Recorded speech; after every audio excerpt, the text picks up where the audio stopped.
ظالم جب ظلم کرتا ہے تو وہ سمجھتا ہے کہ شاید یہی قوت، یہی طاقت، یہی جوانی، یہی اقتدار یہ قائم رہے گا، لیکن کبھی ظلم کا راج قائم رہ سکا نہیں، رہتا ہی نہیں۔ یزید نے ظلم کی حد کر دی، جب تخت حکومت میں بیٹھا تو ظلم کی حد کر دی۔ اس نے سمجھا تھا کہ شاید یہ اقتدار میرے پاس رہے گا، یہ تخت جو میں نے سجایا ہے اس پہ سجا رہوں گا، بنا رہوں گا، قائم رہوں گا۔ اسے سمجھ نہیں نہ آئی کہ حکومتیں ظلم سے نہیں عدل سے قائم رہتی ہیں۔ میرے عمر فاروق رضی اللہ تعالیٰ عنہ کی حکومت عدل سے قائم تھی تو 12 سال قائم رہی، 12 سال قائم رہی، اور عمر چلے گئے، عدل کرتے کرتے چلے گئے، لیکن مدینے کی گلی سے بھی جا کے پوچھو گے تو عمر کے عدل کی گواہی دے گی۔ مدینے کی گلی اور مٹی بھی کہے گی کہ عمر عادل تھا۔ یزید نے ظلم کیا نا، پورے 4 سال رہا، لیکن اس کا خیال تھا کہ میں جمع رہوں گا، بنا رہوں گا، رہ سکا نہیں، رہ سکا، چونکہ اللہ غافل ہے، اللہ کو پتہ ہے۔ اور ایک اور بات بھی، ایک اور جملہ بھی کہنے لگا، ان سے بھی یاد رکھیے گا، ظالموں کو مددگار بھی مل جاتے ہیں، ظالموں کو مددگار بھی مل جاتے ہیں، بلکہ ظالموں کے مددگار زیادہ ہوتے ہیں۔ بدی جلدی پھیلتی ہے، گناہ جلدی پھیلتا ہے، ظالموں کے مددگار زیادہ ہوتے ہیں۔ یزید کو مددگار ملے، ابن سعد ملا، ابن زیاد ملا، شمر ملا، خولی بن یزید ملا، بڑے اسے مددگار ملے جو کہتے تھے کہ بالکل کوئی خطرہ ہی نہیں، دنیا پہ ترستی ہے تیری دید کو، اور سب خیر ہے، ہر جگہ امن ہی امن ہے۔ یزید جب ظلم کر رہا تھا تو سمجھتا تھا مجھے کوئی نہیں پوچھے گا، کوئی میرے قریب نہیں آئے گا، لیکن یارو اس تک دنیا کا کوئی بندہ تو نہیں پہنچ سکا، لیکن اللہ کا قہر تو پہنچ گیا نا، اللہ کے انصاف کا حق کو پہنچ گیا نا۔ رب تو ہے نا دیکھنے والا۔ عبید اللہ ابن زیاد کے دربار میں جب سیدنا امام حسین کا کٹا ہوا سر پہنچا نا، اس نے ایک چھڑی پکڑی، اور چھڑی پکڑ کے نا تو امام حسین کے لبوں پہ مارنے لگا، کہنے لگا تجھے کہا تھا نا بات مان جا، کٹا ہوا سر پشت میں رکھا ہے، تجھے کہا تھا نا بات مان جا۔ راوی کہتا ہوں عبید اللہ ابن زیاد نے چھڑی ماری اور اس نے بے ادبی کی، کہنے لگا تو تھا ہی اس قسم کا، تیرا یہی حال ہونا چاہیے تھا معاذ اللہ۔ حضرت بریدہ اسلمی حضور کے صحابی دربار میں موجود تھے، فرمایا ابن زیاد تو برا ہے، تیرا باپ برا ہے، چھڑی پیچھے کر، پیچھے کر، ہٹا لے۔ راوی کہتے ہیں کہ 1 2 3 4 5 6 سال گزر گئے، وہی کوفے کا دربار، وہی محل، وہی تخت اور وہی تشت جس میں امام حسین کا سر رکھ کے لایا گیا تھا۔ 6 سال کے بعد مختار ثقفی حکمران بن گیا۔ مختار ثقفی نے کہا کہ میں چن چن کے ماروں گا وہ بندے انہوں نے امام حسین کو قتل کیا تھا۔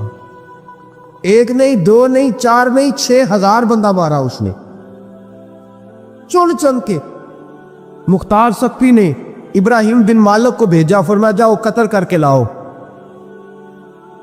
لڑائی شروع ہو گئی، 1 محرم کو ہوئی تو پھر بند ہو گئی، پھر 5 کو شروع ہو گئی، پھر 7 کو شروع ہو گئی، 10 محرم کا دن آ گیا، 6 سال کے بعد وہی ظہر کا وقت آ گیا، وہی عبید اللہ ابن زیاد جس نے امام حسین رضی اللہ تعالیٰ عنہ کو قتل کروایا تھا، وہ گرا ہوا ہے اور زمین پہ گرا ہے، اس کی گردن پہ ابراہیم بن مالک نے پیر رکھا اور اس کی گردن کو کاٹ کے تشت میں رکھا، اور تشت میں رکھ کے جب اس نے کوفہ بھیجا، وہی تخت جس پہ عبید اللہ ابن زیاد نے بیٹھ کے امام حسین کے مبارک لبوں پہ چھڑی ماری تھی، اسی تشت پہ رکھ کے جب اسی عبید اللہ ابن زیاد کا سر سامنے رکھا تو کوفے کے اس دارالخلافہ کے ایک کولے سے ایک بابا بولا اور بول کے کہنے لگا، لوگوں گواہ رہنا میرا رب بڑا عادل ہے، گواہ رہنا اللہ بڑا عادل ہے۔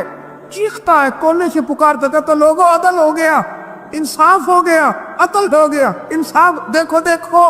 جب حسین کا سر آیا تھا، ابن زیاد میں گستاخی کی تھی تو کولے سے آوازیں نکلنے لگی تھی کہ زیاد برا ہے، حسین اچھا ہے۔ آج ابن زیاد کا سر آیا ہے، آواز پھر کولے سے نکلی ہے، لیکن آواز کیا گونج رہی ہے؟ آواز پھر وہی گونج رہی ہے، زیاد ابن زیاد برا تھا۔ مکافات عمل، مکافات عمل، اللہ غافل نہیں ظالم جو کام کرتے، اللہ غافل نہیں۔ 6 سال کے بعد وہی دن، وہی وقت، وہی گھڑی، وہی لمحہ، وہی سارا نظام، وہی دربار، انسان ڈرتا نہیں، انسان باز آتا، عبرت پکڑتا۔ ابن زیاد اس وقت کہتا تھا کہ میں جاؤں حسین کے پاس، یہ میں جو ہوتی ہے یہ مروا دیتی ہے۔ شیطان نے کہا تھا اعلیٰ خیر منہم، میں بہتر ہوں، بس ختم ہو گیا، ختم ہو گیا۔ ابن زیاد قتل ہوا، وہی تاریخ، وہی زمانہ، اللہ کریم نے اس کو ذلت کی موت دی، مرا، اور 30,000 فوج لے کے نکلا تھا، پھر بھی بچ سکا نہیں۔ ابن زیاد کا حال ہوا۔ ابن سعد صحابی کا بیٹا تھا، نبی پاک علیہ السلام کے پیارے صحابی کا بیٹا تھا، جناب سعد بن ابی وقاص کی اولاد۔ لیکن یاد رکھنا، اگر ایک صحابی کا بیٹا یزید بن سکتا ہے تو دوسرے کا ابن سعد بھی بن سکتا ہے۔ اور صرف یوں ہی توجہ نہ کیا کرو، ابو جہل کا بیٹا بھی تو صحابی رسول بن گیا تھا نا۔ رب فرماتا میں زندوں سے مردے اور مردوں سے زندے نکال دیا کرتا ہوں، میں کبھی کبھی کعبے کے اندر بت بھی رکھوا دیتا ہوں، گھر میرا اور میرے ہی شریک ہی اس گھر کے اندر راج کرتے رہتے ہیں، میری بے نیازی ہے، کچھ کا کچھ کر دیتا ہوں۔ ابن سعد مختار حکمران بنا، اور مختار ثقفی نے ابن سعد کے بیٹے حب کو بلایا،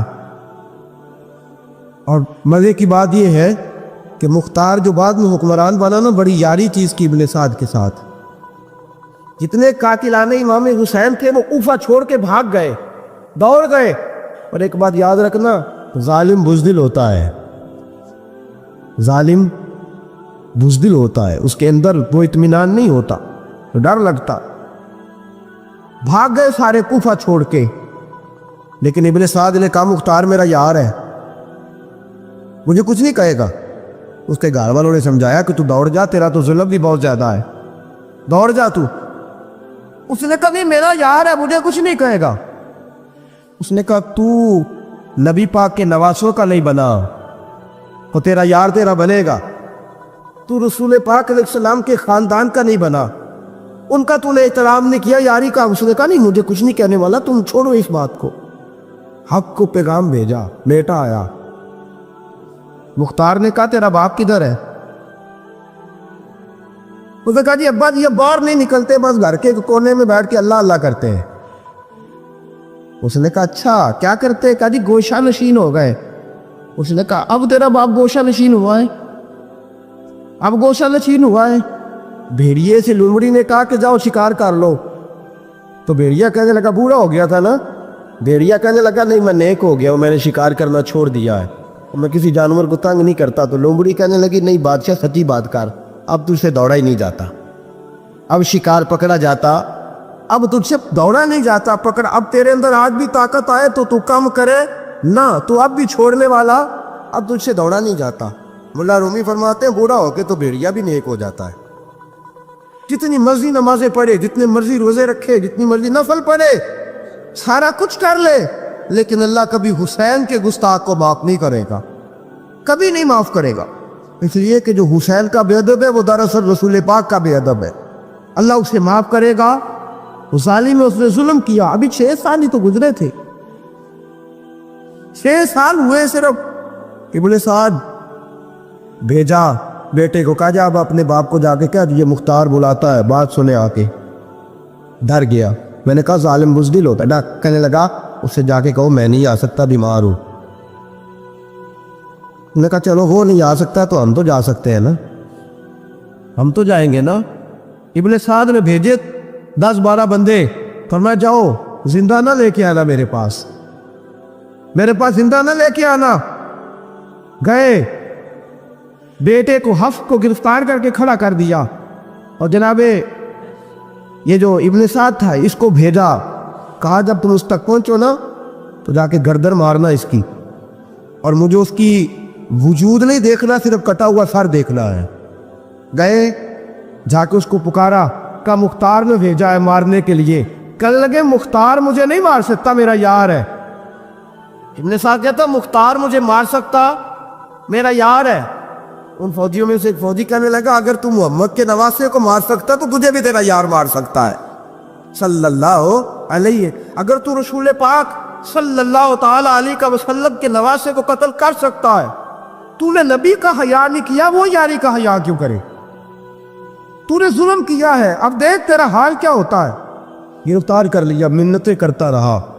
تاریخ ابن سعد کو بتا رہی تھی کہ ابن سعد تو ہاتھ باندھتا ہے، پاؤں پکڑتا ہے، میرا یاد کر میدان کربلا، تجھے اپنی باری آئی ہے تو تو ہاتھ باندھتا ہے، میدان کربلا یاد کر۔ حسین نے بھائی کی بھی لاش اٹھائی تھی، حسین نے جوان بیٹے کی میت بھی اٹھائی تھی، 6 مہینے کا علی اصغر بھی اس کی گود میں دم توڑ گیا تھا، اس کی بیٹیاں پیچھے تھی، بہن پیچھے تھی، بھانجیاں پیچھے تھی، بھتیجیاں پیچھے تھی، لیکن حسین نے ایک بار بھی ہاتھ نہیں باندھے۔ یہ کون ہے اٹیک ہوا، غبار سے پھٹا ہوا، ہزاروں کوفیوں کے درمیان وہ اکیلا ہی ڈٹا ہوا، یہ بالیقین حسین ہے، نبی کا نور عین ہے۔ فرمایا یہ وہ میدان کربلا بھی یاد کرنا، تو ظالم تھا نا، معافی مانگ رہا ہے۔ حسین رسول پاک کے نواسے تھے، ایک بار بھی معافی طلب، دیکھ منظر یاد کر۔ ابن سعد کا ایک ہی بار میں سر قلم کیا، ایک ہی بار میں۔ امام حسین پہ تو پہلے 82 زخم لگے تھے تلوار کے، 82 زخم تلوار کے، نیزوں کے، اور کئی نیزوں کی الیاں امام حسین کے وجود میں ٹوٹ گئیں جی۔ امام حسین رضی اللہ تعالیٰ عنہ پہلے ڈٹے رہے، جمے رہے، بڑی دیر کے بعد پہلے ہی بار میں گر گیا۔ ابن سعد کا کٹا ہوا سر پہنچا تو بیٹا کھڑا تھا۔ مختار سقفی نے کہا کہ تیرا باپ میں نے مار دیا ہے۔ کہنے لگا کوئی مزہ نہیں رہا زندگی میں۔ اس نے کہا چلو ٹھیک ہے، تمہیں بھی مار دیتے ہیں۔ جب مزہ نہیں رہا تو مار دیتے۔ کاٹ دیا سر اس کا بھی، دونوں سر کاٹے، تشت میں رکھے، اور مدینہ منورہ حضرت محمد بن حنفیہ رضی اللہ تعالیٰ عنہ جو امام حسین کے چھوٹے بھائی تھے، جناب علی کی دوسری زوجہ کے بیٹے تھے، جناب علی کے صاحبزادے ان کے پاس بھیجے، اور بھیج کے کہا کہ لو ابن سعد کا سر حسین کا بدلہ ہے اور اس کے بیٹے کا سر علی اکبر کا بدلہ ہے۔ جب محمد بن حنفیہ کے پاس پہنچے تو آپ نے فرمایا یہ کمینوں کے سر میرے بھائی کے سر کا بدلہ ہو ہی نہیں سکتے، یہ کہاں حسین کا بدلہ ہو سکتے ہیں؟ وہ حسین ابن علی، وہ حسین ابن علی، حسین ابن علی کی شان رفت کوئی کیا جانے، حسن جانے، علی جانے، نبی جانے، خدا جانے۔ وہ خولی بن یزید جس نے امام حسین کا سر کاٹا تھا، پتہ چلا نا، دیکھیں نا امام حسین کو کتنے موقع ملے تھے کربلا سے جانے کے۔ پہلے موقع پر ہی خور بن یزید نے کہا کہ امام آپ جانا چاہیں تو میں رستے کھول دیتا ہوں، آپ تشریف لے جائیں۔ امام حسین نے فرمایا میں علی کا بیٹا ہوں، دوڑوں گا نہیں، میں نہیں جانے والا۔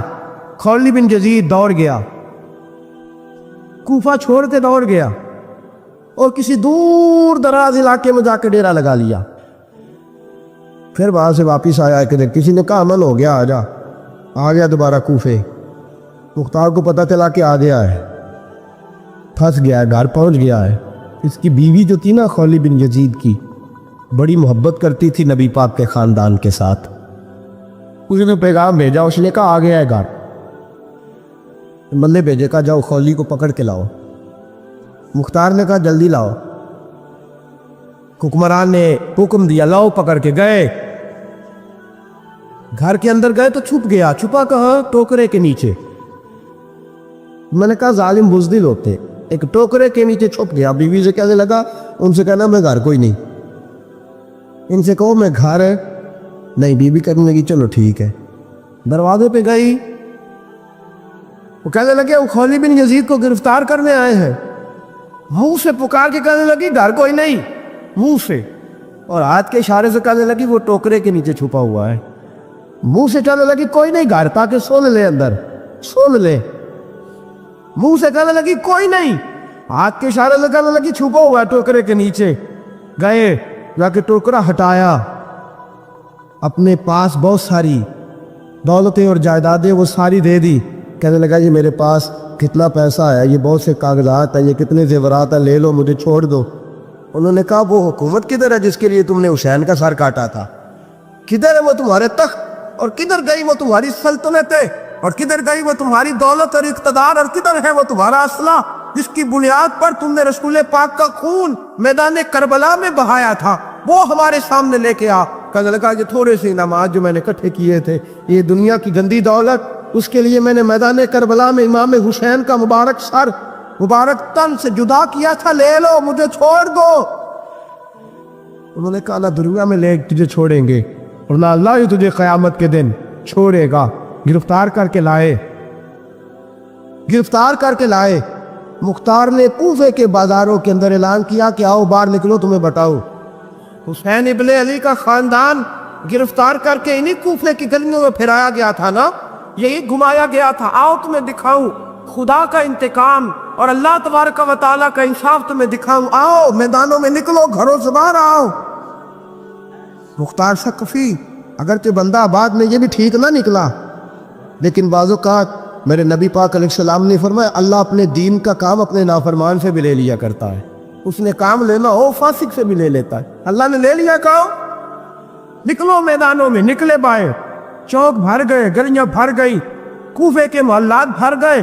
مختار نے کہا لوگوں 6 سال پہلے کی تاریخ بھی ذہن میں رکھنا، اور آج کا دن بھی تم کبھی مت یہ وہ خولی بن یزید ہے کہ یہ نعرے لگاتا تھا کوفے کی گلیوں میں کہ میں نے حسین کا سر کاٹا ہے، میں نے حسین کا سر کاٹا۔ تمہارے سامنے کھڑے، پوچھو اس سے پوچھا بھی تو نے حسین کا سر کاٹا؟ کہنے لگا جی میں نے تو بالکل نہیں کاٹا تھا، میں تو انعام کے لیے نعرے لگاتا تھا، میں نے تو نہیں کاٹا۔ اس نے کہا چلو ابھی کرتے ہیں تیرا بندوبست۔ زخم لگائے تلوار کے ساتھ، اس کے وجود پر زخم لگائے، اور جب نڈھال ہو گیا، خون بہہ گیا، زمین پہ گر گیا، مختار نے کہا اس کے وجود کو آگ لگا دو، زندہ کو جلا دو۔ جب وہ جل رہا تھا راکھ اڑ رہی تھی، لوگ کہہ رہے تھے کہ دیکھو یاد رکھنا اللہ نے رسی ڈھیلی کر دی تھی، اب رب نے رسی کھینچی ہے، تو دیکھو خدا سے بڑا کسی کا انصاف نہیں۔ کس انداز میں امام حسین کے قاتل کو شمر ذیل جوشن، میں نے کہا تھا 10 محرم کے دن جب مختار کے لوگ اس کے پیچھے بھاگے تو مدینہ منورہ تک گیا، حضرت امام زین العابدین سے بھی ملا، انہوں نے پانی بھی پلایا، کہنے لگا امام صاحب لگتا ہے آپ نے مجھے پہچانا نہیں۔ فرمایا میرا سارا گھر اجاڑ دیا، میں تجھے بھول سکتا ہوں؟ کہا پھر پانی کیوں پلایا ہے؟ فرمایا بند کرنا تمہارا کام ہے، اور دشمنوں کو پلا دینا یہ ہمارے خاندان کا رواج ہے۔ شمر دوڑتا امام زین العابدین سے کہنے لگا پناہ، مجھے پناہ ملے گی؟ آپ نے فرمایا جیسے اللہ پناہ نہ دے اسے بندہ بھی نہیں دے سکتا، تیرے پاس اب چارہ کوئی نہیں، اس لیے کہ اب تجھے دیکھیں نا، یاد رکھنا ظالم دوڑتے ہیں نا، جب ظالم دوڑتے ہیں تو پناہ مانگتے پھرتے ہیں، اور جب رسی کھینچتا ہے اللہ تو پھر بھاگے پھرتے ہیں، گلیوں اور بازاروں میں دورے پھرتے ہیں، اس لیے کہتے ہیں کہ ڈر کے رہنا چاہیے۔ شمر تو کہا کہ تو